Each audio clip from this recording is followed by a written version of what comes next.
What's your superpower? No, I don't think you can fly. I assume not wearing your underwear on top of your trousers or pants.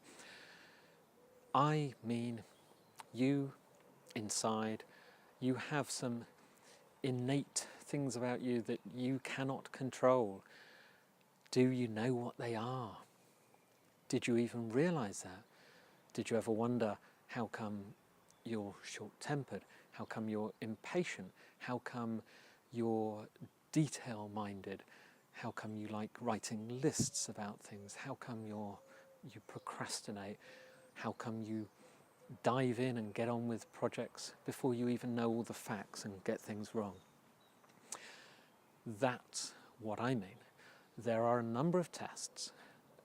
They're psychological, psychometric tests, and it comes back from Carl Jung back in the old days. Most famous one, probably the Myers-Briggs, but there's Sally Hogshead, wonderful Sally Hogshead, has her Fascinate version, which is at howtofascinate.com, and then there's Kolbe. Strategic Coach works very closely with Kolbe, KOLBE.com. But what they do is they teach you what you are about. Now, personally, I think it's very, very important to understand your own mind. A lot of people do not know what they are about, and I think that's important for all of us. By understanding your strengths and your weaknesses and your superpowers, you can decide which jobs are best that you do and which jobs are best that someone else does. And to take this even further, you can test your staff or potential staff and find out if they're actually suitable for the job you're giving them. That is something that will improve your business today. Just imagine if you are putting someone in charge of, say you're a small business and you give someone the job of sending out invoices or quotes or something like that. But if you did a test and found that they do not have an eye for detail, they really get bored of that kind of thing. Why would you give them that job? Now, of course, you may have people in a job that are not suitable, so you're going to have to move them or change them. I'm sorry, but this is your business. This is important. We learnt this, and it's starting to drive better performance in our business. Now, to explain a bit more, the Myers-Briggs being the most famous, there's a number of results. They have a test, the questions you ask. You can go online and do this for free. I'll put some links in the show notes for you. Once you work through the test, it'll give you a score, and it will give you a term in 4 areas. Personally, I am an INTJ. Apparently, of the 16, one of the rarest. I share that with Bill Gates, Stephen Hawking. Yeah, exactly. But the I stands for introverted. Now, other ones there's an ENTJ, extroverted. A lot of you would think, well, John, you love being on camera. You're an extrovert. But no, I'm not. A lot of people who appear to be very extroverted are introverts, and you won't believe it. But deep down, they'd prefer to be on their own, in the quiet, not in a room in front of people. They can do it if they have to, but they'd prefer other things.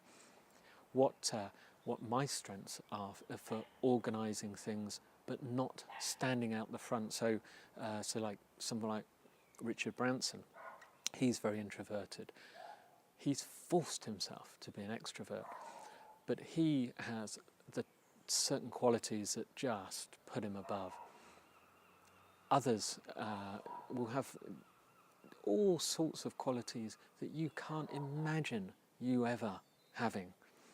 You need those people in positions that are suitable for them.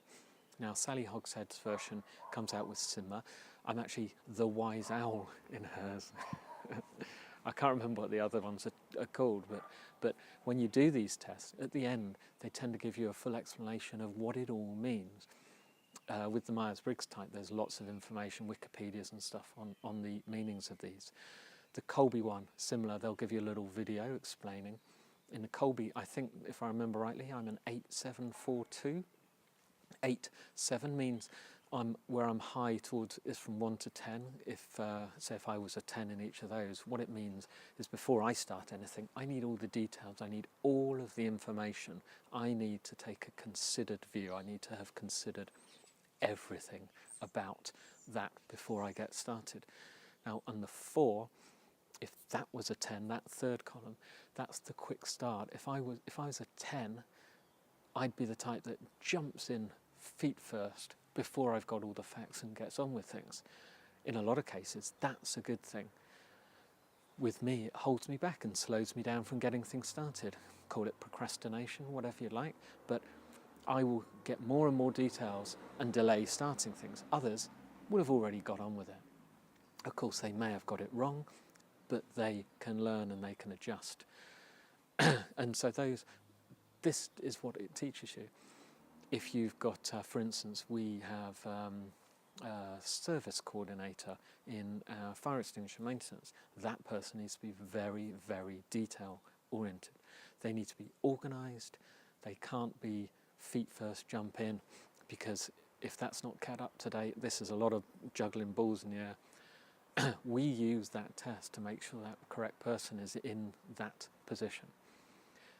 Like I said, go to marketingforowners.com/podcast, look up this podcast and you'll find all of the show notes, including links to these things. Not Myers-Briggs, the Colby and Sally Hogstead's are generally paid, but Sally's it's like $39. It's worth it. You don't have to test everybody, by the way, just the ones that are in significant positions. You'll also find whether people are suited to work together. I could not work with someone else who's exactly the same as me. You need to complement, and there'll be a lot of information on those sites as to how people complement. Again, get the right people doing the right job, you'll be more effective. Today's friendly follow is for a lady called Melinda Emerson. Melinda is Small Biz Lady, so at Small Biz Lady, as I said, her handle will be in the notes. She also wrote a book called Be Your Own Boss, Become Your Own Boss in 12 Months. Very popular book. She has a website that gives all the information you'd need as a small business entrepreneur. Fabulous, fabulous lady. She's been on TV in America and she's been around. She knows what she's talking about. Well worth seeing what she tweets. She's very popular. Seeing how she tweets, what she tweets, have a look at her website. I recommend it. Melinda really is very, very smart. I'll see you tomorrow.